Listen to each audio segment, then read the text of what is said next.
Hey everyone, how's it going? Matthew Kadish here, author, evil genius, and producer of the Salty Nerd podcast, coming at you on Thursday with yet another bad writing live stream. And I'm really excited today to get to dive into one of the most terrible, tragic TV series of all time, Star Trek Picard, a series with so much potential that just was unrealized and even to a point I'd argue sabotaged. But I have a fantastic panel with me today of not only Star Trek experts, but people who really understand storytelling. And I want to introduce you to all of them. So first and foremost, we have Brian from the Popcast. He has a great YouTube channel that focuses on Stargate, Star Trek, pretty much anything with star in the title. That's Brian, right. why don't you introduce yourself and let people know what makes you qualified to rag on Picard? Absolutely nothing, except for that I'm a viewer. If you guys know me, my name is Brian, and I am one half of the podcast. The Popcast. We have the Popcast, and then we have the Popcast Unleashed, where we do a show too. And we've been doing Star Trek videos for a couple years now. And like Matt said, anything with star in the title, Stargate, Star Trek, a little bit of Star Wars, but that never worked out because Star Wars is way too hard to get into because it's so bad. And then you have Firefly and a couple other sci-fi shows we get into, like the Orville. But we've made definitely our lion's share of videos has been about Star Trek. So whether it's a Star Trek theory, telling the story of how 7 got President Obama elected indirectly, that kind of stuff. And so what makes me an expert is nothing but I'm a fan, and I'm smart enough to recognize when something is done poorly, whether it's directing, writing, whatever. And I have no problem being honest about that, respectfully speaking. And they do a lot of really good kind of like documentaries on the Popcast channel, so definitely check that out. My next guest, I'm very excited to introduce. I've been a fan of his for quite some time. Michael J. Crawford, the now salty Trekker. I was cool enough to follow him when he was anti-Trekker. Michael, why don't you tell everyone about yourself and what makes you qualified to rag on Picard? Well, first of all, I was smart enough to change from the anti-Trekker to the salty Trekker because of you guys having such a great name, the Salty Nerd podcast. No, I've been a fan of Trek since I was literally in vitro. My mom was actually part of the letter writing campaign that saved Star Trek for season 3 of the original series. The first episode I ever watched was Spock's Brain, which aired just a few months after I was born. And my parents said I was absolutely glued to the TV. Every night, every time Star Trek was aired when I was an infant, that was where I was absolutely glued to the TV for that 1 hour. When Star Trek became popular in the 70s, I grew up with Captain Kirk and company. When Star Trek The Next Generation first aired, I was one of those people that was like, what the heck is this? Isn't Star Trek? No. And then season 3 happened and Star Trek, and it started to become Star Trek. And we grew the beard. And we saw Riker. Season 2 we saw some improvements. Riker got a beard, and they started to improve things. Season 3, it really started to become more like Star Trek, and by the end of the run, Star Trek: The Next Generation became a great show in its own right. And so I have been, and in that, it's inspired me to want to get involved in science and engineering, which I've made a career out of, working in telecommunications, and I'm actually happy to say, I produced a few. It's kind of funny because I can't show it to you because company proprietary stuff. I produced a couple of videos, like Star Wars and Star Trek themed videos for the companies I've worked for, as like internal training videos and stuff that are parodies of Star Trek and Star Wars to teach people basic principles of how cable and telecommunications and stuff work. And but at the crux of it all, Star Trek it inspired me and inspired millions of other people, and I grew up with it. And then I saw Picard, and I was like, who's being inspired by this? And and I know I'm rambling on a little bit, but it hit me like a ton of bricks, even harder than Discovery did. With Discovery, I was like, this isn't, I had a similar reaction that I did with Star Trek The Next Generation, but I always felt like Discovery can become Star Trek eventually. Picard, no. It can't. No. And so that's why I'm here to get salty. I am here to get I brought my salt. I got my salt here. I am ready to get salty. Sounds good to me. All right, so we had an actual third panelist scheduled for today. He's a friend of mine. His name's Michael J. Crawford. That would be me. I'm sorry. I hope you're a good friend of mine. His name's Sean Collette. Sorry, I'm dealing with some behind the scenes stuff here. His name's Sean Collette. He's a film professor at the College of Southern Nevada. He called in before we started the stream, but unfortunately, like, his internet's acting up. So hopefully we can get him on a little bit later. But if not, it's just going to be the three of us for this live stream. And as Mr. Tickle Trunk says, you got your work cut out for you on this one. But we're going to have some fun with it. With Michael, the Salty Trekker, he's one of the most knowledgeable people I think I've ever watched kind of pick apart Star Trek. And Brian just has a really fun take on stuff. His brother Shane, unfortunately, couldn't join us today, and he's the other part of the podcast. But we're going to have some fun. He's the smart part. Yeah. Well, he's also got the voice, right? Doesn't he do your voiceovers? He has the voice. Yeah, I don't have the voice. All right, so we're going to get started. And the first discussion topic that I want to cover here is, what timeline are we in? And basically, the one issue that is unique to Star Trek is the alternate timeline that J.J. Abrams created when he took over the movie end of things.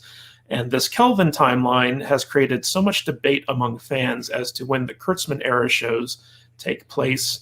Do you think they take place on the original timeline that the Next Generation and the original series were anchored to, or does Picard and Discovery happen in the Kelvin timeline? But beyond that, don't you think it's important for the writers to address this issue just for the sake of continuity and consistency? Michael, why don't we start with you on this one? What do you think about the timeline issue? So to the question of, does this take place in the so-called prime timeline or the Kelvin timeline, the answer is no. Plain and simple, the answer is no, in that it takes place in neither.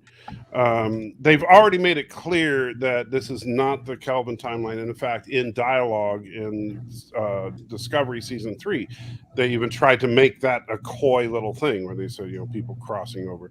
In Picard, they make reference back to events from TNG.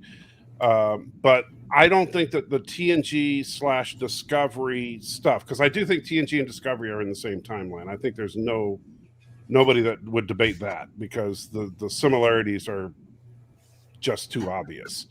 View windows, the technology is all, holograms for everything, that kind of stuff.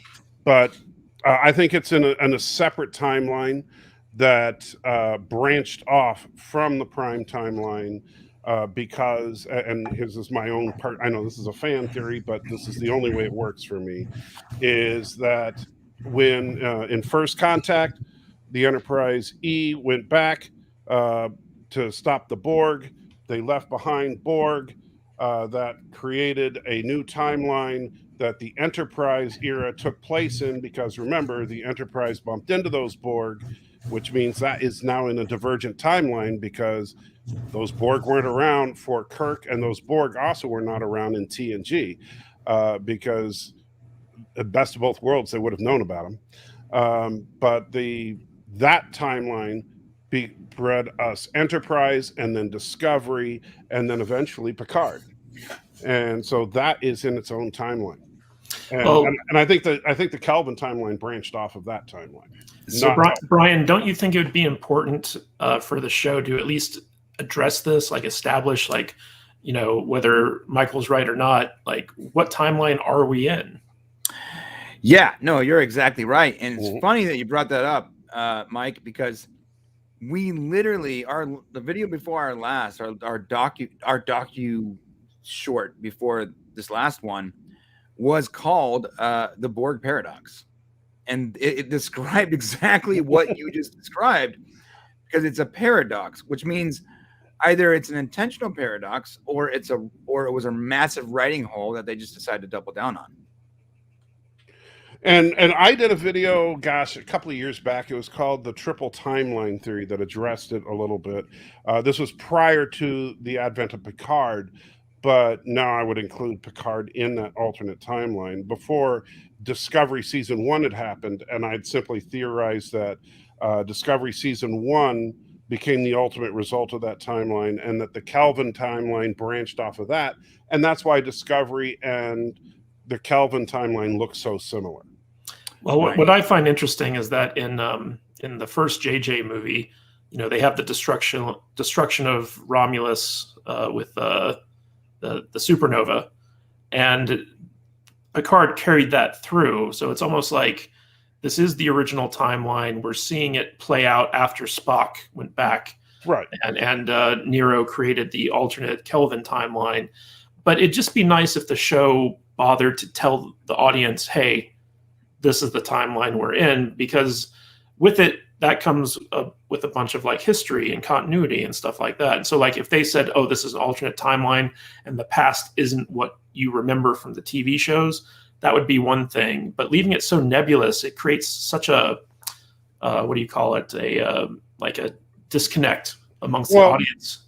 They leave it nebulous intentionally, though, because they know that leaves them open to do whatever the heck they want. Yeah, right. That's where it is. Yeah, and so if they leave it, if they just say, yeah, whatever, this is after the supernova, but they don't bother to address the past, then they can just say whatever they want happened. It's just like, think about it. The Hobus supernova in the JJ movies was supposedly going to destroy the entire galaxy, not just the Romulan Empire. Right. Yeah, I mean, granted, that's ridiculous, but that's what it was supposed to do. Right. Yeah, we all know J.J. Abrams doesn't know science. Well, yeah, Michael, that paradox you're talking about, this was the video we made. Yes. And it was literally, it actually spanned like 4 series, because it went back to Enterprise too. It was the movie, then Enterprise, then TNG, all the way to Discovery and Picard. Now, we didn't tie in Discovery and Picard, but that would be an excellent addition to that paradox, because that creates another paradox. And I think that if they can allow that paradox to live, then they can have a little more free will when it comes to writing. And because Star Trek has such an established canon, I know I can only imagine the writers are trying to find ways around having to constantly refer back to 60 years of history. Well, and the stupid thing about this, and I think this is where what really frustrates me as a person who's literally been a fan from the beginning, is that the fans would be perfectly willing to accept that. It's not that, like, look, when the JJ thing happened at the beginning, people were saying, whoa, wait a minute, the Enterprise was built at San Francisco, not in Iowa. Right. What's going on? Then we saw the movie and we're like, oh, it's an alternate timeline. Okay, totally cool. Right? I don't know about that. Well, don't get me wrong. That's how I felt, though. Yeah, when it was like, it's an alternate timeline. Cool. Yeah. I get it. How else can you possibly reboot this series and not do what you're doing? Yeah, I think actually, people give JJ a lot of problems, a lot of issues with this, but I think it was genius that he decided to go, look, I'm not even going to try to play in this sandbox. I'm just going to recreate this. And you can not like it, but that was the right move. It was absolutely the best way to do it. Now, I'm not defending some of the creative choices in the Kelvin timeline.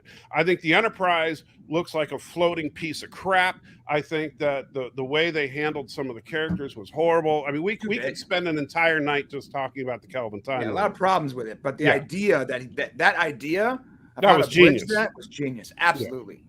And so, yeah, as soon as I saw the whole thing with Spock, went back in time, and that created a paradox, or that created an alternate timeline, blah, blah, blah.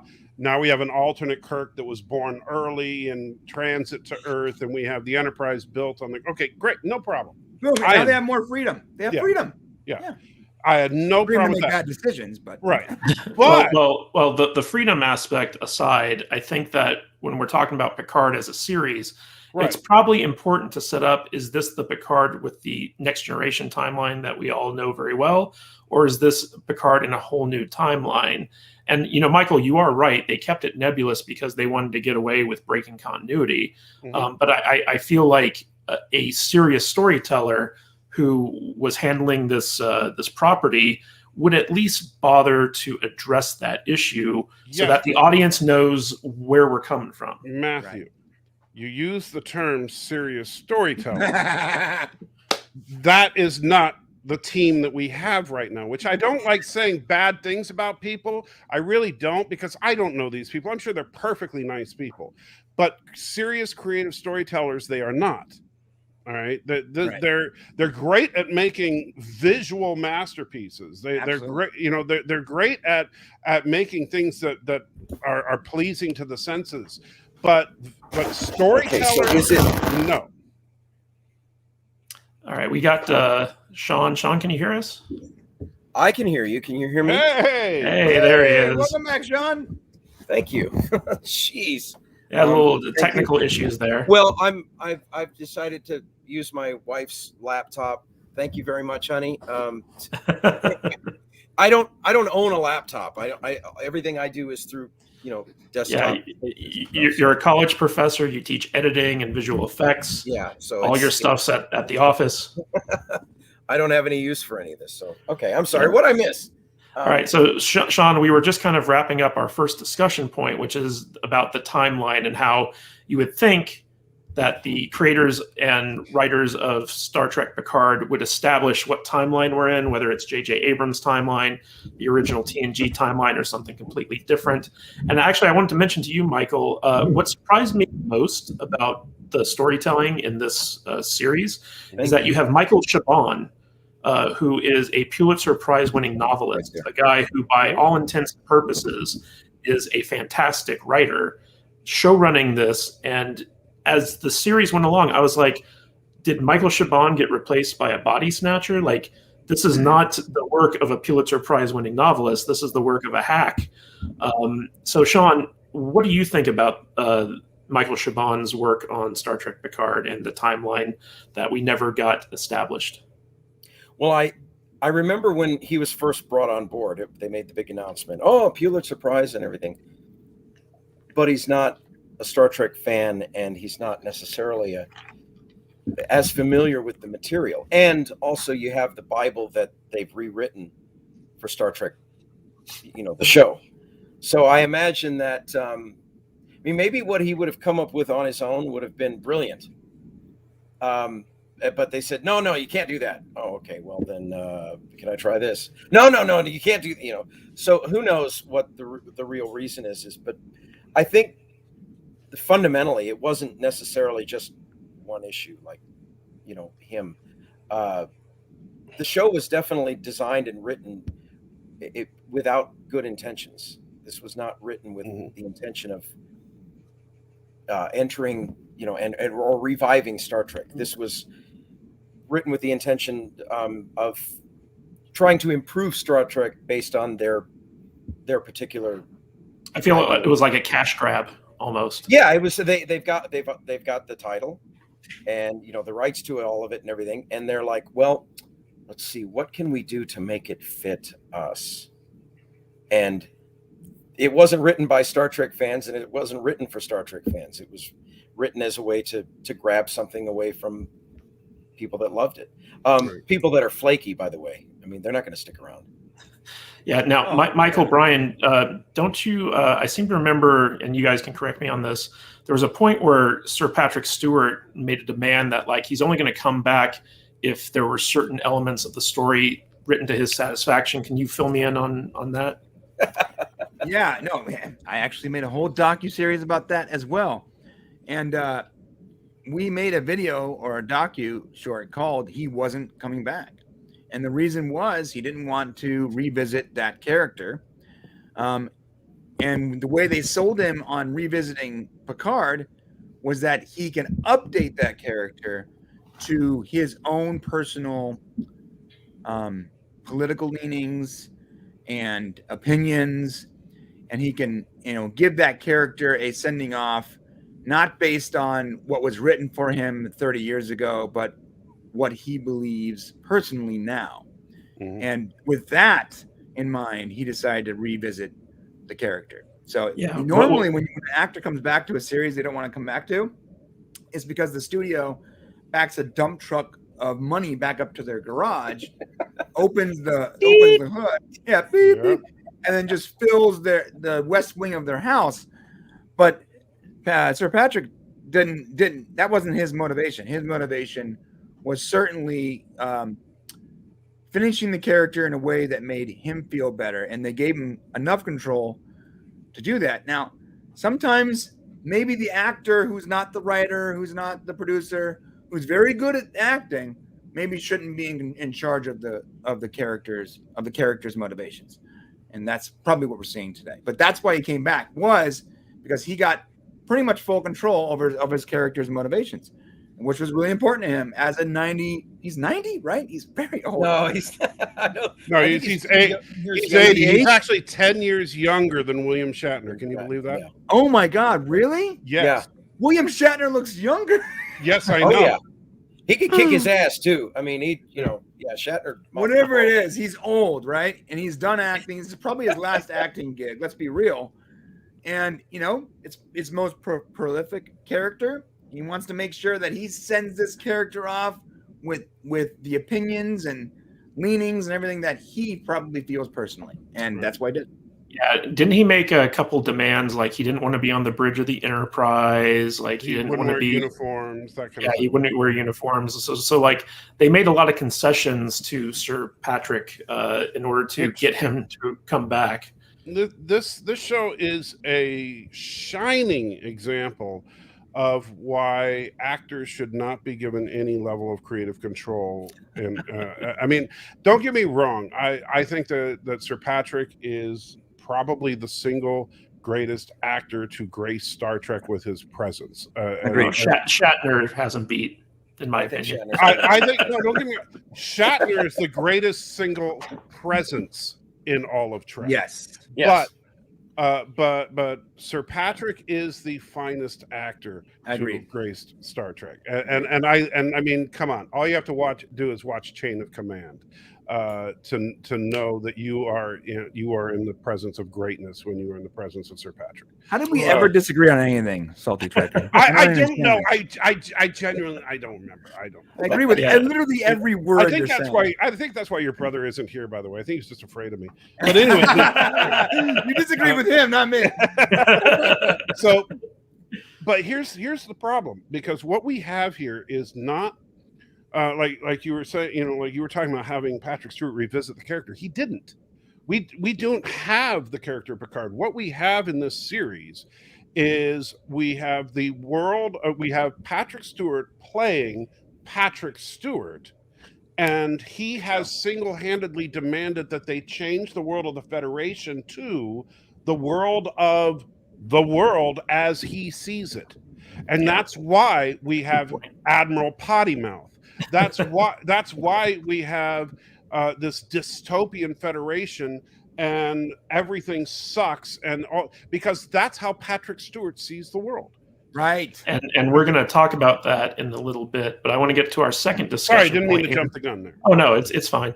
So the second point I wanted to touch on that Picard really kind of puts a nail in is the lack of respect for continuity. And it's always difficult for a show with as long of a history as Star Trek to be faithful to all the continuity that's been established. But Star Trek Picard seems to have made absolutely zero effort to do any kind of respect for what came before it. They incorporate the use of money in a moneyless society. They have class warfare in a society where people can basically have anything they want. They have differences in replicated ingredients, which are all in contrast to, stuff doesn't taste as good with replicated ingredients, even though it's essentially the same thing. Right. But the biggest is the concept that androids are being used as slave labor, something which Picard specifically argued against in The Measure of a Man, which this series actually takes a big cue from. So why do you think the writers have this lack of respect for Star Trek continuity, and how could established continuity been better utilized for the show? Sean, why don't we start with you?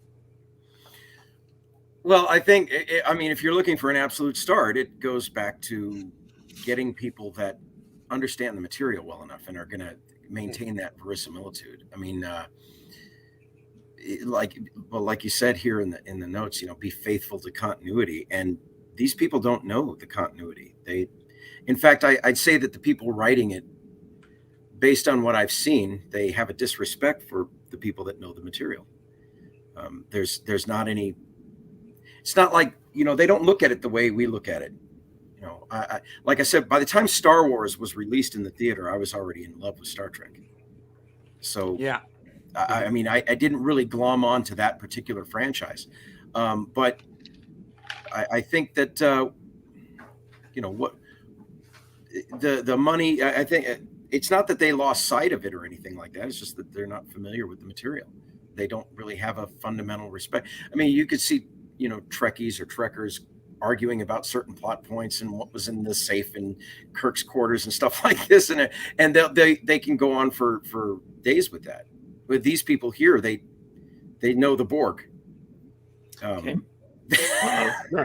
Michael, I know you have a lot to say about this, but I want to get to Brian first. Okay. Brian, how could the continuity been handled better in Picard, particularly with Picard's view on slave labor via the androids? Well, Sean actually said it. You have to know the source material. Like when you mentioned what was that episode? Measure of a Man. Measure of a Man. Thank you. I forgot for a second. He thoroughly defended Data's right to be his own man. And then what happens is you see in Picard, the plot literally opens up with all these androids being used as slaves. And the whole entire plot for one of the most famous episodes of his character's career, and it completely flies in the face of that entire idea. So that's the opposite of that man's character, unless he just disgracefully left Starfleet and had zero input on the matter. Which wouldn't make sense. So as far as respect for continuity, well, that's what it is. You actually have to care about the established canon prior to writing that show. But I don't think that the writers that were writing season 1 of Picard, they needed to get the major details right enough to not get too much heat. But the minor stuff, they didn't care about so much because they're not trying to revive Star Trek. They're trying to create Star Trek in their own image, one that they can monetize, one that's easier to, send forward without the same baggage of canon and actors and all this stuff that comes with 50 years of amazing television. You have to, not all of it was amazing, but you know what I mean? So you gotta like, don't sweat the details. We're trying to establish a new thing based on your old thing, but don't sweat the details. But that's the problem. That's what Trekkies do. We literally sweat the details. Down to, again, what was in Kirk's safe. Yeah. We are interested in that information. Unlike Star Wars fans who, I have a problem with the new Star Wars movies, but unlike Star Wars fans, I'm sure plenty of Star Wars fans watch it for the entertainment value, and they don't really care what the droid's name on Jabba's yacht was called. Where'd the dice come from? Whatever. Right. Oh my God. Don't even me started on that. Jesus. But I'm sure a lot of those fans are more casual and don't care as much. But Star Trek fans are serious. And there's levels of Star Trek fans, right? There's the Trekkers, the Trekkies, and the casual people, and the ones that, don't collect the toys and don't care about the Starfleet insignia. They end up put it on their backpack and go to high school like I did. They don't care about that. They really care about the entertainment value. And, to them, the 2009 movies with JJ was great. And I was thoroughly entertained by those movies. But at no point did I go, oh, man, this is good Star Trek. You know what I said? I said, this is good sci-fi. And it was good sci-fi, but the Star Trek aspect of it was lost for me. And it wasn't 100% great sci-fi, but it was entertaining as hell sci-fi. so I can get behind it because I knew it wasn't in the same dimension or whatever, right? Reality. But yeah, in order to write good Star Trek, you have to care about reviving Star Trek, not creating Star Trek in your own image. And you have to know the source material. So, Michael, I know that you're probably dying to get in on this. What do you think is the main issue here? How could they have handled this better? How could they have been more true to the stuff that came before? Wait, Mike, let me get my popcorn and get settled for a long conversation here. Well, first, let me address a couple of quick things from the chat, but because Backyard TARDIS gave you a $5 super chat. Yeah, I was going to get to that in a minute. The way to fix Picard is start by making it Riker. Absolutely, 100%. Yeah. That would be the best way to fix this show. But that's a great what if. But they didn't. Riker stole the show in the episode. He did. To Brian's point, I gotta say what Collision Domain said. He's kind of got a good point. You don't know Star Wars fans, especially EU fans. They will nitpick, but to what Brian was saying, what they don't tend to nitpick is the technology. That's for sure. They will nitpick the characters and the story points, but you know what they'll say about engines? Oh, it's hypermatter. It just works. Okay, space fuel. They did that kind of thing is it just works. Hypermatter is better than whatever you have because it's hypermatter. Yeah, Star Wars lost me in that very first prequel movie, Episode 1, when I'm looking at the ship that is clearly like light years beyond what I watched when I was 8, and I'm like, that doesn't make any sense if that's like 50 years prior. What? How does that work? Anyway, so when you talked about Measure of a Man, and the thing that drives me bonkers about the Picard concept for the series, at least what the Picard concept seemed like it was, because honestly, the biggest problem with the series to me, and I know it's something I put in when we were putting in notes, was that there didn't really seem to be a direction for the series at all. But was that Picard literally quit Starfleet for the opposite reason that he should have. Right. Because when we get this whole thing, he's okay. The fleet was destroyed because of an android revolt, and Picard wants to rebuild the fleet, and he wants to use more androids, and Starfleet won't let him, and so he quits. And I'm like, wait, what? A tantrum?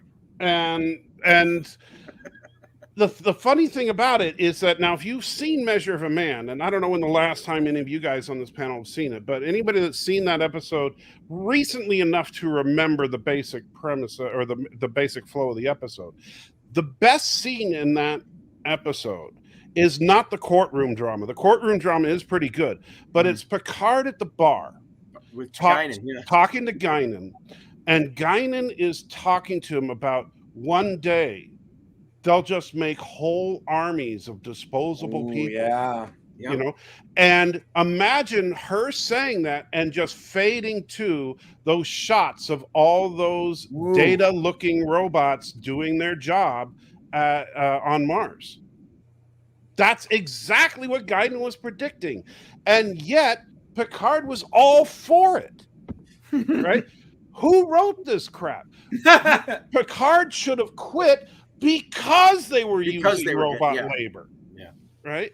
That's why Picard should have quit Starfleet. And if you want to have this Picard, quits the Federation because it's no longer the Federation, it's no longer the Federation because the Federation is now okay with this kind of thing. And then you can even go back to planting the seeds with what happened in Voyager with all the holograms being used as slaves. And hey, look at this. We're talking continuity here, folks. And so there's lots and lots of stuff that you can draw on to build this case to make it so that you can get to where you want to be without crapping all over it. Yeah. And most importantly, not crapping on one of the most iconic characters in the entire franchise and turning him into a doddering old fool that's now fighting for what he fought against. Yeah, one of the weird things about this show for me was that they made it so that Picard all of a sudden likes kids. And Yeah, makes no sense.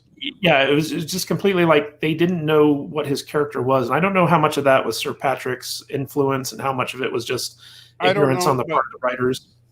It kind of, the problem with this show, it was, and I said when they first announced the series, I gotta say, and maybe this is going to sound a bit discriminatory. I apologize if it does, but my first reaction was, Sir Patrick Stewart, I love you, but you are too damn old. It was like James Mangold was directing. You are too old to play this part anymore. This is not your time. And the problem was, like, I remember when I saw Logan, the last Wolverine film, I did not like what they did with Professor X as far as making him cursing all the time. Professor X was always the optimism, the soul of the franchise, and they turned him into a corrupted person. But one thing I did say is, wow, Patrick Stewart turned in a stellar performance. You'd think he was 100 years old. Yeah. Then I saw him in an interview after, and I was like, holy crap, that's just how he, yeah. I was like, I thought that was makeup, and I didn't realize that's, so, and so as soon as I realized that's just what he looks like now, I was like, no, Picard is done. You can't do that. Yeah, and you at least can't do the action-y stuff with him. Well, no, but he's too, when his voice, he sounds like this. With everything he says, he sounds like he's gasping to get it out. And I'm not saying that to be insulting. That's just, some people, as they get very old, that's how they sound. It's not like, I understand he's not literally gasping, but that's how he sounds like a grandpa. Yeah. And when he sounds like that, he's not, because we're all used to the number one. Yeah, that's the voice we're used to. We want that voice. I don't want to hear number one. Yeah, we're used to the gravitas of the captain, and now he just sounds old. And in fact, why don't we hop into our third talking point here, which is the handling of Picard's character, which we've kind of been touching on, but I think this is the biggest issue with the series, where basically one of Picard's most endearing traits is that he was always the thinking man's captain. However, in Star Trek Picard, they did a lot to kind of dress the character down. He failed to save the Romulans. He left Starfleet a beaten man. He's ostracized from those who believed in him. And he is constantly dressed down, not only by his superiors, like Admiral Pottymouth, but people he previously worked with, like Raffi. And I want to know, how could the show have handled Picard better and made him more consistent with the Picard everyone loved from the TV series? Michael, why don't you continue with this line of thought here? It's very simple. Everywhere Picard goes, people should be willing to follow him. Picard is the only person in Star Trek who people should have to give pause and have to think about, would they rather follow him or Kirk? Yeah. Rather than sheer effing hubris, right? Right. Yeah. Meanwhile, William Shatner at the last convention was on stage on his feet for almost 2 hours talking about horses and whales. Yeah. Zero, vocal issues. Very vibrant man. Right. And so, Picard should be the kind of person that it's like, that Picard's not going to get out there and punch someone in the face. Right. But that Picard is going to come out there with an incredible strategy. He's going to try to come up with a solution that will hopefully avoid having to have anybody punch anybody in the face. But where Kirk is just going to, Kirk might be 90 years old, but he'll punch Q in the face and Q will go down, but we need Picard to still have that level of intellect. Not the guy who goes around apologizing to his former XO, who's a broken space weed smoker, and apologizing to every single person that he meets, and just basically, being wrong about everything. And then in the end, the only reason that he even gets an inkling of anything is that he goes, okay, I'll die. And then they're like, oh, okay. Yeah, the heroic sacrifice. Brian, what do you think about the handling of Picard's character in the series? Yeah, he has been dropped down several notches as a powerful figure. One of my buddies said we were watching Picard together. He was like, "I wouldn't be surprised if that Romulan chick was just pegging Picard every night." His maid, that one? Yeah, his maid. Oh, you mean one of his Romulan slaves? Whatever they are, because she would. Yeah, he's in charge, but you only know that because that's what's being told to you. If you look at that relationship, it looks like she's in charge, clearly. And yeah, his entire gravitas has been eliminated. And I think he tries to recapture that, but it's to people that they don't take him seriously. And you don't even know half the time why people are even on that ship. They're on all their motivations are personal. It's not because of Picard. Maybe Picard is forcing, he's chicken holing that issue. He's pushing it together, but they're not following him because it's Picard's leadership. No, it's because they have these personal goals, vendettas, whatever, and that's why they're there. And it just seems like that is not the captain that we grew up with, that we watched before Picard. And so what you're seeing is a character that has been clearly ravaged by time. All of his gravitas, his command presence has been eliminated and been replaced. He's been replaced by it seems like he's like an infant that needs to be taken care of. Rios, is that who you're talking about? I'm sorry? Captain Rios, is that who you're talking about? Yeah, Captain Rios. Versus someone that needs to be an infant needs to be taken care of versus someone that should command and lead a team. And so I don't like, obviously I don't like the way they've dealt with this character, clearly. But I think that the mistake was not just for this season of Picard, but ruining this character's legacy. Because had you just not made Picard, we would remember Picard the way he was. But now we're being refreshed with this new, nightly pegging of Picard. Yeah. Where he's wearing an eye patch and pretending to be French. Right. Oh God, that part sucked. I have a feeling that was Sir Pat's idea and they had to work it into the series. 100%. So, Sean, let me go to you. What do you think about the handling of Picard's character? What were the mistakes with it and how should it have been handled? Sean, are you getting a drink because you need one for this answer? Yeah. Oh, I didn't know this was a drinking sport. It just became one, I guess. Okay, here's the deal. I'll throw this at you. I think that they started this show because of Patrick Stewart's geriatric condition. In order to tear down that which was previously established, think about it. If Patrick Stewart was still virile, if he were still the guy that we remembered only older the way Shatner is,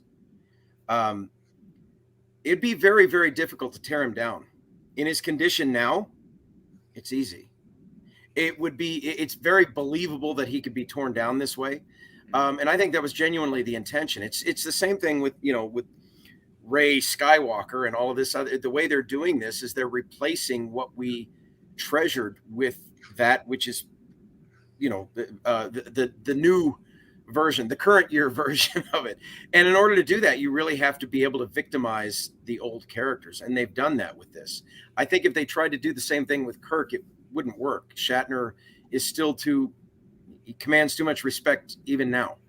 And so I think that was genuinely the intention. I mean, he's old and frail, and it's a signal. It's saying we're getting rid of the old and we're going to move in with this new. And I think as far as him being dressed down by everybody, it's very believable considering his ability to portray the character anymore and his leanings anyway politically. I mean, he's really gotten into this, the mode, I guess. He's in the current year. We'll say. Yeah, he's in 2021 for sure. Very much. Yes. Not a libertarian. Certainly not a libertarian, that's for sure. No.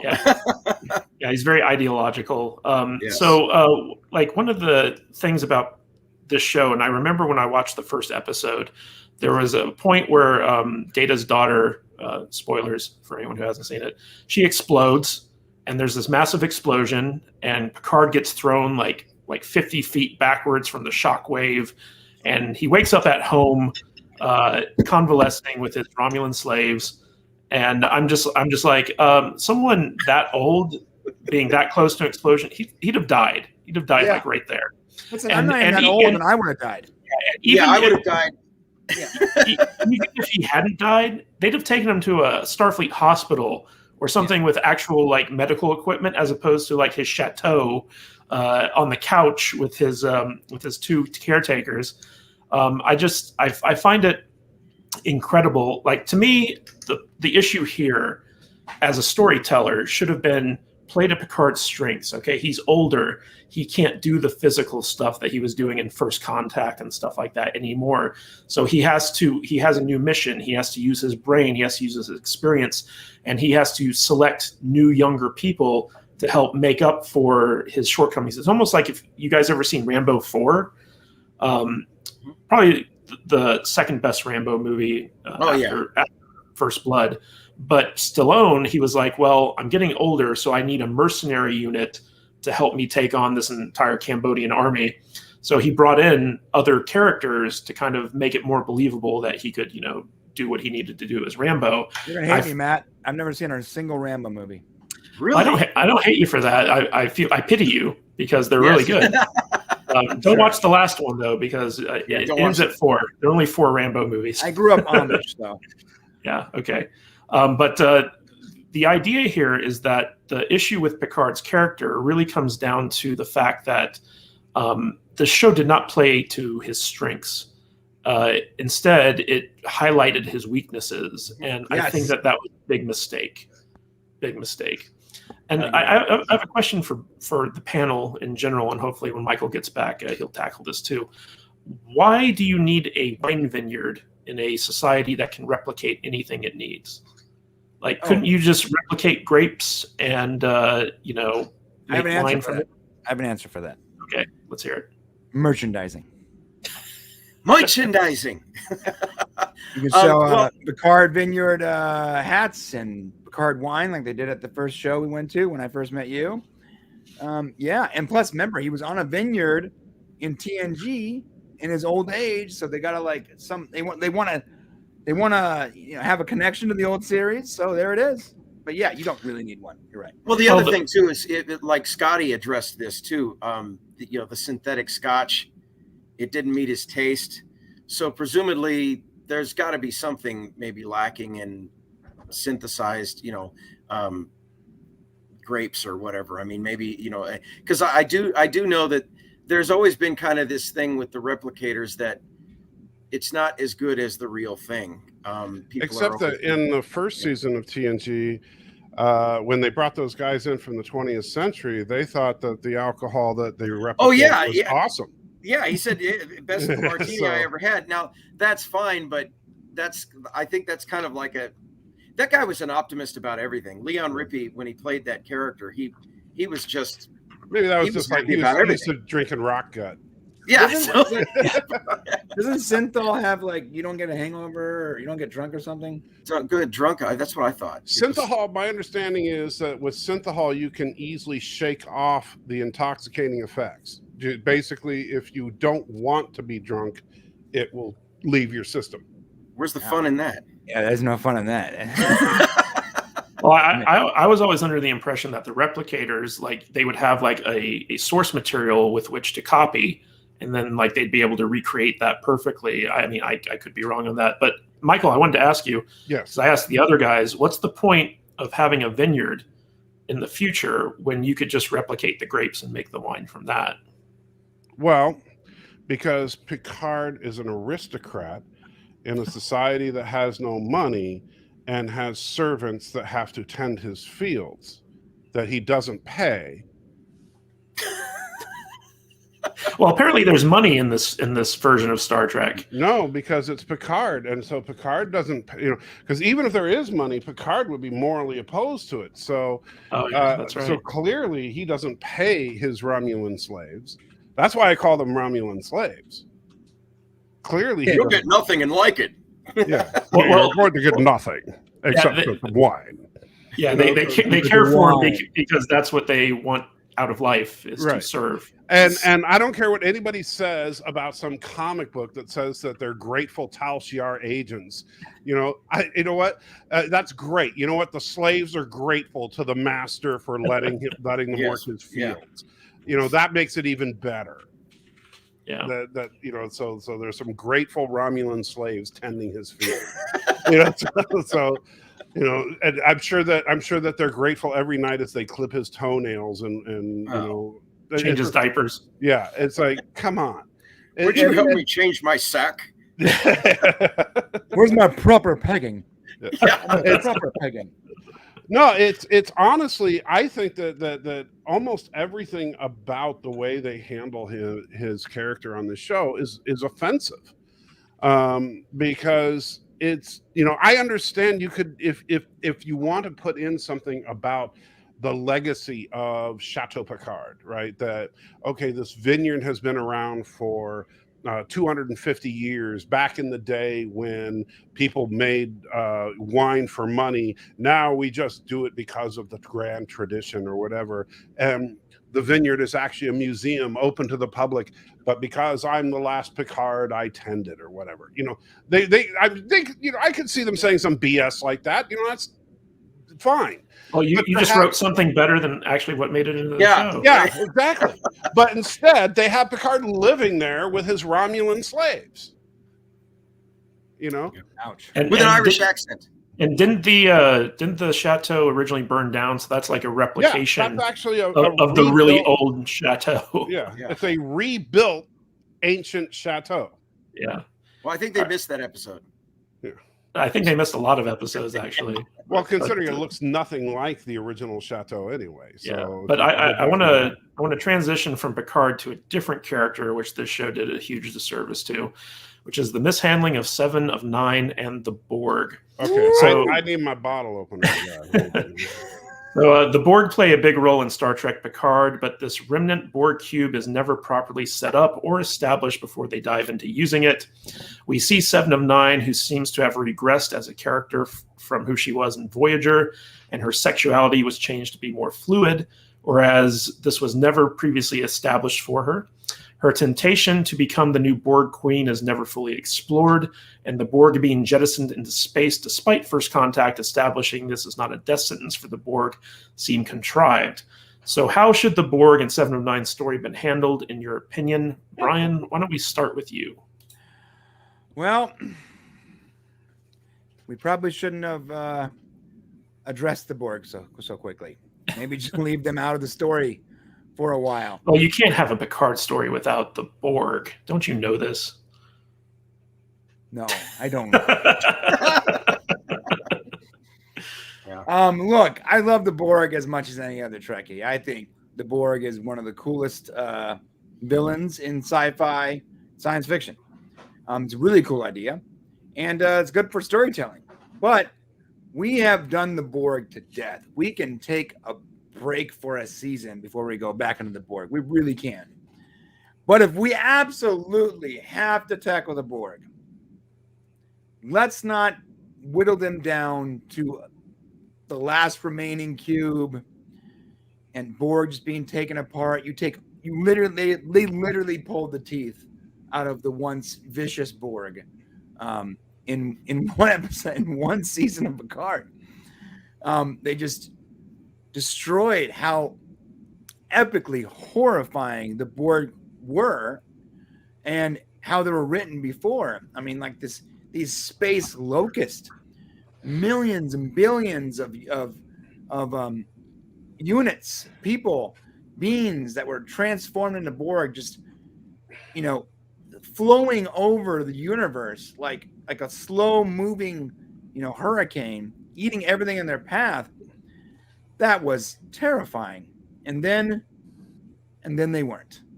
And then we were harvesting them for parts and just like that. And I know some time passed, but not enough time. Not enough. Not enough. Real quick before we move on, we got a super chat from Mr. Tickle Trunk. $5. Thank you, sir. Genius. Now we can slap a Picard label on a $9 bottle of wine and hawk it for $90 a pop. They'll buy anything. Yeah, $65.87. Actually, I bought one at that first convention. All right. So, Sean, what did you think of what this show did with Seven of Nine and the Borg? Well, they ruined it. That's what they did. That was the end result. But actually, if I were going to come at it with that kind of, I probably wouldn't have had a backstory between her and Picard first. It would have been a first meeting. Only because, I mean, you're talking about these two like legendary characters, and suddenly like they're supposed to know each other. I mean, they never met. So I think that was a mistake. I think if I were gonna, I probably would have done it at the end. I would have just had something where it was a season 1 cliffhanger at the end of the big, baddie or whatever. But they were always a force of nature, and the forces of nature are very scary. I think really when, for me, the Borg went bad with the Queen. When I saw that, in the theater years ago in the 90s, I was like, really? Now they're bees? I mean, I couldn't get behind it, or ants or something stupid like that. I was just like, no. I was hoping for a big centralized computer that has no ability to communicate on any emotional level with anybody. And then suddenly she's, banging data. So that was kind of, and now with Seven of Nine wanting to be the Borg Queen or something, it doesn't make any sense. No, no. I still think that the Queen, the intention originally was for her to be an avatar of the big central processing unit, and her own personality, because of the additional processes she was allowed, came through. That's my headcanon theory, though. So you guys, so Michael, one of the interesting things about this is that I could see the showrunners looking at, First Contact is considered to be the best Next Generation movie that made a lot of money. We need to figure out a way to work the First Contact stuff into Star Trek Picard because that's what people expect. So what do you think? I mean, it really feels like the people who wrote this show didn't know who Seven of Nine was. They figured a way to shoehorn it in there. I know that the original plan was to introduce Seven of Nine into the Enterprise crew in Insurrection, but it ended up not working out, and they ended up just having a cameo with Janeway. But what do you think? I mean, they made her a lesbian. They made her, vengeful and very emotional. It just seems to go kind of counter to her arc in Voyager.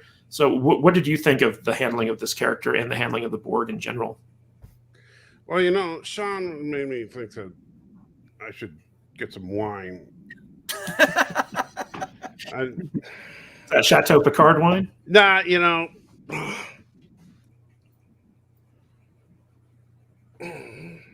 Oh, there you go. Klingon blood wine? No. This is the real stuff. Sorry, and brandy? Yeah. Yes. This is the real stuff. This show is driving you to drink. Hey, what if the writers got all their information from top 10 BuzzFeed articles? Oh, that right? Yeah. Best sci-fi villains, right? Right. All right. So the Borg, I will tell you, the Borg are best summed up as they were the best of villains and they are the worst of villains. Worst of villains. The Borg are in Q-Who and Best of Both Worlds, they are the single most frightening and ominous villain that Star Trek has ever come up with. In everything else they've appeared with, they are an effing joke. And so in first of all, in I, Borg, they turn them into cute. In Descent, they turn them into kind of idiots. And then in First Contact, they turned them into zombies. And then after that, they just kind of stayed zombies, except for in Enterprise Regeneration, they became terrifying for another brief instant. Yeah. But then they went back to just being stupid again. 10 minutes. They're really terrifying for 10 minutes. Now, here's the problem. You see, now it's funny because as far as broadcast-wise of the second generation of Trek, which was from TNG through Enterprise, that was their last appearance, was Regeneration. Right. And so they ended on a high note. And so then Picard comes along and says, "Hold my beer." Oh, oh, we're gonna ruin them. Yeah, right. it is you think First Contact took a dump on the Borg. And so they said, you know what? We know the Borg cube was like the most terrifying spaceship we ever came up with. We're going to install a giant garage door on the thing. Yeah, and what make is it, that? Yeah, so that the entire side of the ship can open up and you can just shoot everybody out into space for no apparent reason whatsoever. I mean, somebody explain to me what the point of the giant garage. I mean, even from a practical standpoint, why would the Borg cube be able to do this? Wasn't that something that the Romulans installed as a safeguard? How could you install a garage door that opens up the side of a ship like that? Where did they even get the ship to begin with? Like, there's no setup. Right. There's no setup. And in fact, the artifact, as they called it, should have been the entire focal point of the series if they were going to include that. That would have been funny if they'd have shown like one of them with the garage door opener. They just would have been great. Well, wouldn't it have been interesting if Picard was dying and he gets assimilated to extend his life just long enough to complete his mission? Right. How like crazy nanoprobes were the only way to keep him going or something. Yeah, or something like that. Maybe that might have worked, but then they'd have to know about nanoprobes and But one of the interesting aspects of the show is that 7 of 9, part of her arc was, she didn't want to reconnect with the Borg cube because she was afraid that she'd be tempted to become a new queen, right?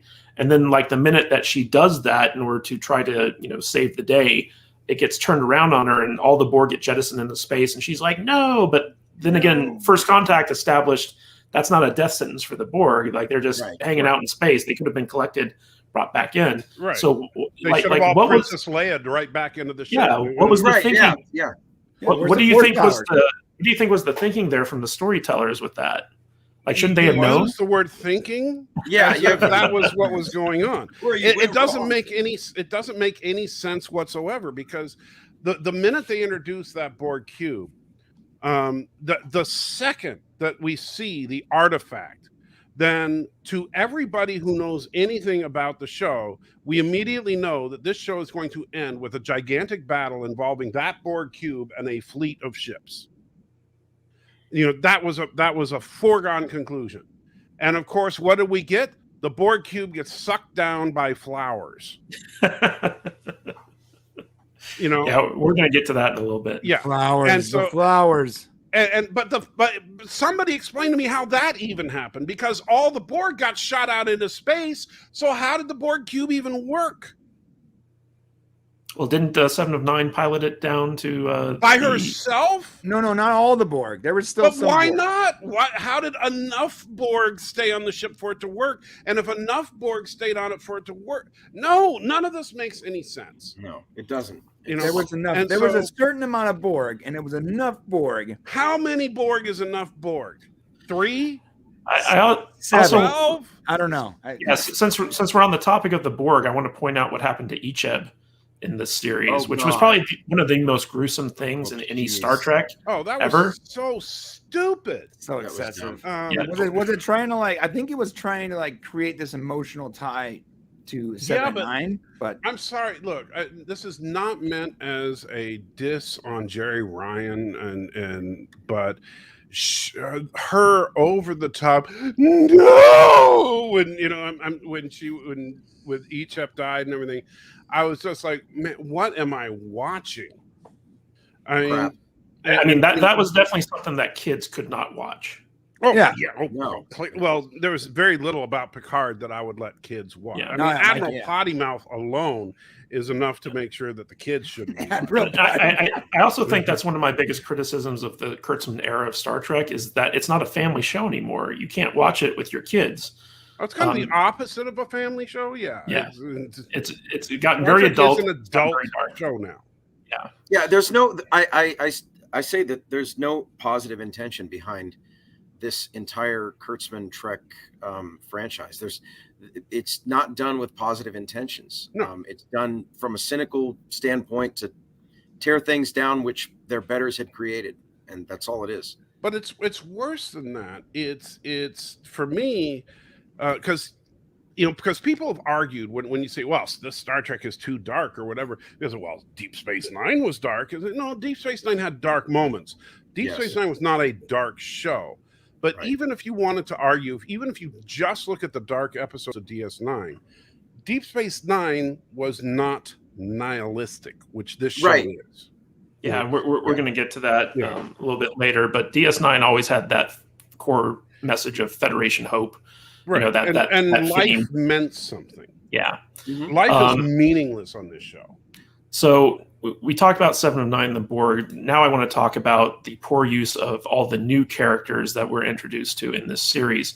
And, you know, one of the kind of hallmarks of Star Trek is that you learn to love the crew. It's not just the captain, it's the people that he is Rafi on was the awesome. We're going to talk about her. So Star Trek Picard introduced us to a number of new characters that all seemed to fall flat. Captain Rios was very boring. Dr. Girardi was a murderer who got away with it. Narek was a bad guy who was completely forgotten about and actually disappeared in the final episode. We never get any resolution with him. Elnor is useless despite his buildup as a badass. Dr. Singh suddenly has a son carrying on his work, but most importantly, Picard's former first officer, Raffi, is portrayed as a bitter drug user who is envious of class, a deadbeat mother, and suddenly becomes a lesbian by the end of the series with zero setup for that change. So what do you think of the handling of these characters, and how could they have been handled better? Sean, why don't we start with you? Well, I mean, I've tried to forget so much of this. First of all, again, you'd have had to come at it with intentions of making this a bright or at least a hopeful show, like where there's some place for humanity to go. In this, it seems like we've just come full circle, and now we're battling all the same demons again. And they took generic characters from other franchises that really don't fit into this, and they just wrote them in. That's what they did. I mean, all of these characters. I mean, even what was his name, Elnor. You know, I mean, this is Elron? Yeah, right. I mean, because think about it. The name. I mean, they're literally too lazy to even come up with a justification for any of this. So, how they could have made it better was come with the intention of making positive characters. And I wouldn't have even minded something like a nihilistic Picard if the surrounding characters were trying to get him out of that, and the arc is to bring him back to the hopeful leader that we all loved, you know, in the past anyway. Just to be clear, you mean a nihilistic character of Picard, not a nihilistic series Picard. Right, yeah, nihilistic character of him, and and like a redemption arc to try to bring him back into like the hopefulness and everything, and surround him by people who we're more familiar with. This is not Star Trek. Yeah, I'd even go so far as to argue they made all the secondary characters unlikable. Brian, what did you think of the secondary characters and their handling, particularly Raffi? Yeah, well, first off, I thought Elnor was a night elf from Lord of the Rings for the longest Yeah, he time. was. Yeah. I actually was confused when they said he was some kind of Romulan. I was okay.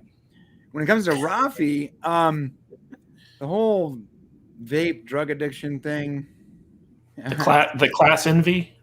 Yeah, it's just so anti. It's not. I know people in Star Trek, even in the future, are gonna have personal problems, but her problems seem to be really bad. And she was the first in the XO or something on one of his ships. Yeah, she was XO, but when he quit.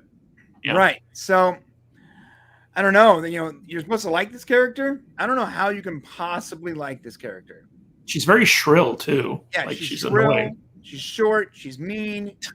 She's a drug addict. I'm not. No offense to people that, you know, are addict. You know, good luck. But it's not really a super likable trait. And then on top of it, she's like this horrible mom. And now she's a lesbian. It's like, oh my God, pick a lane, guys. Pick a lane. What are we supposed to care for her because she has this this addict problem? Are we supposed to care for her because she made mistakes as a mom? Are we supposed to not like her? Are we supposed to like her? I don't know. But she was very, very unlikable. And all of her problems seem to be very problems that she caused herself, that then she wanted sympathy for. But there's no way you can possibly give her sympathy because she didn't express any real like, oh, I feel bad for this, or I mean, she did at one point with her son, but then it went right back to being, oh, poor me, it's his problem. She just not likable. Yeah, correct me if I'm wrong. The most annoying thing with her is she would refer to Picard as JC, right? Oh God, I hate that so much. She was like, no, like command JL. thing. JL, Yeah, JL. Yeah. She wouldn't refer to him by his rank or whatever. It's just like JL. Which, JL. I'm sorry, Jean-Luc Picard would never let anyone call him JL. Yeah, you know, because again, it's taking that character and knocking him down a peg. Right, he's the anti-Picard. Exactly, and it's the Bizarro Picard is what it is. Yeah, and Michael, how were they able to create a character that commits murder and never gets punished for it? Oh my God! Well, let's be real here. All right, so here's what they did. Hold on. Hold up, I need one too. Yeah, I think we're all going to be drunk by the end of this stream. So here, they made Picard purposely so much the opposite of the character that we all loved, and they knew that he was the opposite of the character we loved, and they knew we were going to hate him. So the only way to try to get us to like Picard was to make everyone around him even worse than worse. So what do? You put a drug addict, deadbeat mom, you put a murderer, and then you put this complete loser of a captain, right? And so you're hey, there you go. Surround Picard with these idiots. Oh, and hey, let's put a complete ripoff of Lord of the Rings in there. Just to, everybody says Star Trek is sci-fi, not fantasy. Let's throw fantasy characters right in the middle of it. They'll hate that. That way, everybody will have no choice but to like Picard because he's the only likable thing on the show, and we still hate him. You know what's crazy That's about Captain Rio? Bad they made this show. Yeah. What's crazy about Captain Rio is, when we were first introduced to him, I had a little hope. I was like, oh, Yeah, he looked cool smoking that cigar. Yeah, the cool cigar. The whole ship ran by holograms thing is sort of a cool, fresh take. And then he just never went anywhere from there. Just a vanilla blob. Well, he did get the magical device that does anything you want. Yeah, the magical bullshit device. Yeah. Come on. Everybody take a drink. We're gonna be all drunk by the end of this drink. I mean, I hope they have that thing in season 2. Talk about a Deus Ex Machina, man. Oh my God. I cannot figure out what that is. Shane was like, hey, my brother, he's like, we should make a Paradox video about this device. I'm like, Shane, that's a great idea, but we know nothing. Yeah, maybe we can make a 3-minute video that literally just asks the question, what is it? Where did it come from? No one knows anything. It just appeared out of nowhere. It's insane. I think it's the opposite. They came up with this idea because they thought, what is the opposite of the tool we've been using on Star Trek since, Jar Jar took it over? It breaks everything. So what they did was they just inverted the idea. It's like, okay, this fixes everything. But what they did was they have their magic device and they keep hitting Star Trek with it, and it breaks it every time it comes into contact. Real quick, we got a super chat from Mr. Tickle Trunk for $5. Here's one vote for drunken guys yelling about Picard's writing for 6 hours stream. Oh, man. We're definitely going to go for 2 hours. I can't promise anything more than that, Mr. Tickle Trunk. But what gets me is like when Picard goes to Starfleet, he's an admiral. He can't get a ship, so he has to go and hire Rios for his ship. But in a moneyless society, or even if there was money, couldn't Picard afford his own spacecraft? It wasn't like Rios's ship was anything special. Yeah, right. You'd think that they would have. A man of his, resources, means, whatever, and he's very resourceful. He wouldn't need to rely upon this. I mean, it would have been nice to see him. But again, that's another step in taking him down. He's not captain anymore. He's not in charge anymore. Well, I think that was one of Patrick Stewart's things where he didn't want to be the captain. But Brian, Michael, is there anything like in continuity or in canon that kind of necessitates like how would he have gotten a ship if he had wanted one? Well, using money was not the right way to do it. Obviously, here's the problem. I feel like it also makes everyone consider the fact that, oh, we're supposed to be in this moneyless society and there's Federation credits for outside the Federation or whatever. But now I'm asking the question, okay, where does the money come from? I'm worried about the economics of Star Trek when I never had to worry about that before. It was never an issue. Now I'm like, okay, how does he pay for this? How is Dodge paying for her apartment? How does this all work now? And now I'm asking questions that are not necessarily even important to the story, but there's still questions as a Trekkie I'm asking. How do you pay for a drink at Quark's? Yeah. Well, yeah, with Latinum, right? That was different, though. That was like outside the Federation. I don't even know anymore. Now I'm pissed. But apparently everywhere is outside the Federation now. I mean, and you'd think that Picard would have a friend with ships. I mean, like maybe Riker. Yeah, maybe. Somebody. Yeah, get one of those replicated Titan ships to give him or something. Copy and paste ships. Copy and paste ships. Real quick, another one from Mr. Tickle Trunk for $5. Thank you, Mr. sir. Tickle Trunk, why are you not subscribed to my channel? Come on, buddy. Okay, one vote for a second stream, but everyone must pre-drink. So just show up drunk. Right? We're gonna show up, and Salty Trekkers, you're just gonna see him in the back of the camera, just flailing toward the computer, smashing stuff, bat lift. God damn it! It's gonna look like that scene from Star Trek 6 when they're all at the table. Sean's gonna be asleep on his desk. All right. One more thing before we move on. Like one of the big things that really irritated me was that at the very end of Star Trek Picard, Raffi and 7 of 9 are now hooking up. And it's just like, where did this come from? Like, can there be any setup for something like that? Oh, simple, because someone in a fanfic forum wrote that and they were like, hey, there's an idea. Yeah, let's ship them. Ship them. And also, what was it? Narek, the main kind of antagonist throughout most of the show. Left. He just disappears. Yeah. Like you don't get any like he shows up during like the climax and then because boom because the plan is he's going to be in season 2, which now he's probably not going to be in season 2, but that was probably the plan. Maybe they just cut it out and were like, nobody's going to notice that this guy that we spent so much time with this season is just suddenly gone. Oh my God, I figured it out. The lesbian, okay, the whole point of making her a lesbian was to distract you from the fact that there was still a murderer on the ship. On the ship, yeah, you'd be asking, wandering around like it's no big deal. No one's asking about her because they're worried about 7 and 9 sexuality. Actually, we get rid of sweeps in the 90s. Here's all it was. The truth is that it was for the Phantom Menace. They were doing it for the Phantom Menace because what they wanted was rage bait.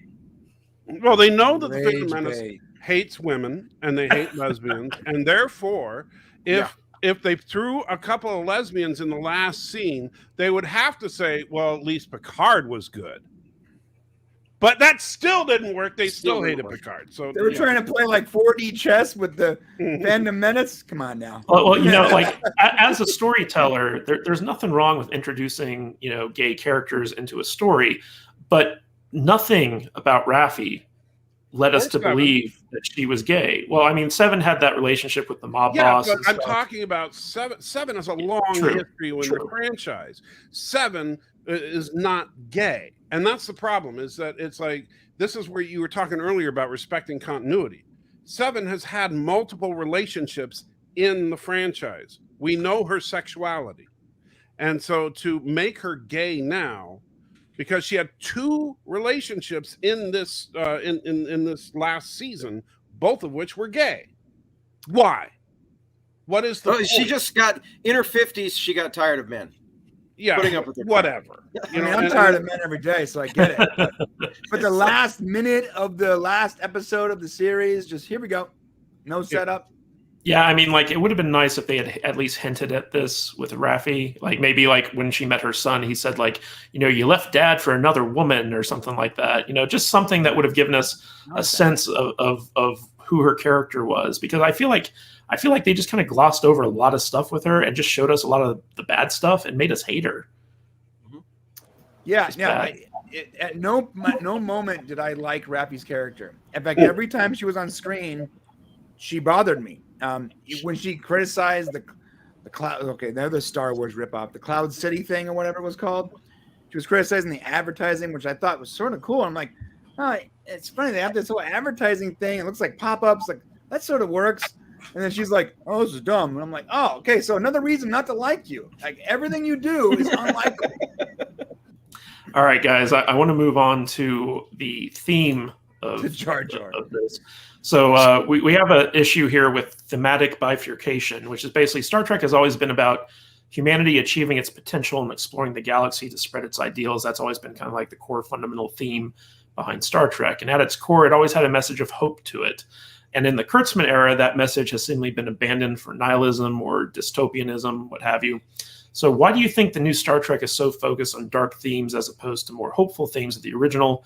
And how does this impact its writing? Michael, why don't we start with you on this one?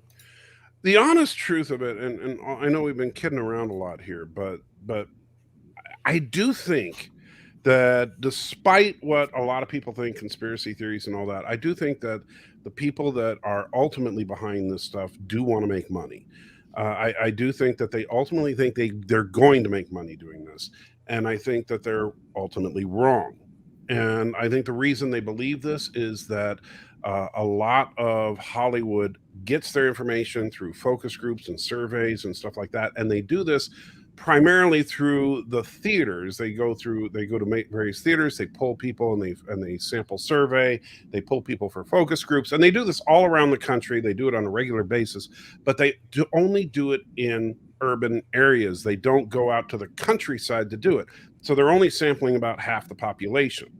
So when doing this, they only get, quote unquote, the liberal side of society. They're not getting the more conservative side of society. And the more conservative side of society is becoming more and more digital as technology improves, which means they're going to lose out on more and more revenue stream as they continue to ignore that segment.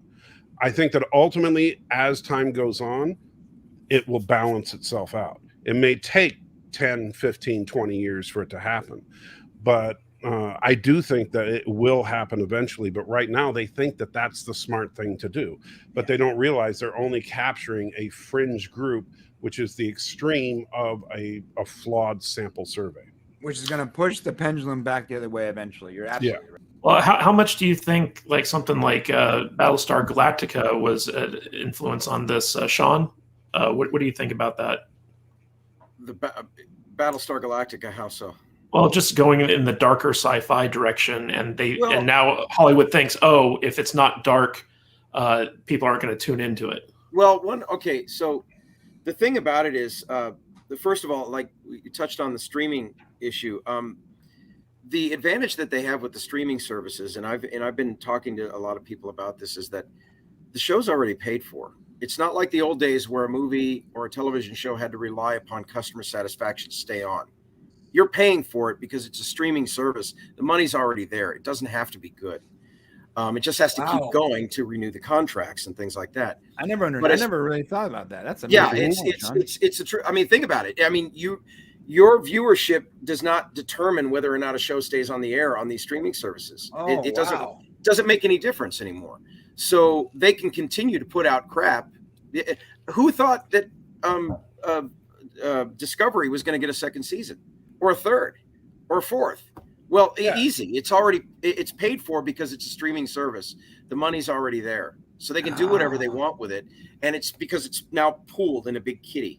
As long as there's the promise of content that looks remotely interesting, people keep coming into it. Yeah, that's the thing. So the other thing too is Star Trek was always the outlier when it came to the history of Star Trek shows that the best years are in front of us.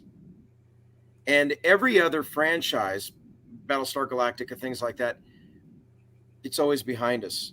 There's always a dystopian type bent to most science fiction.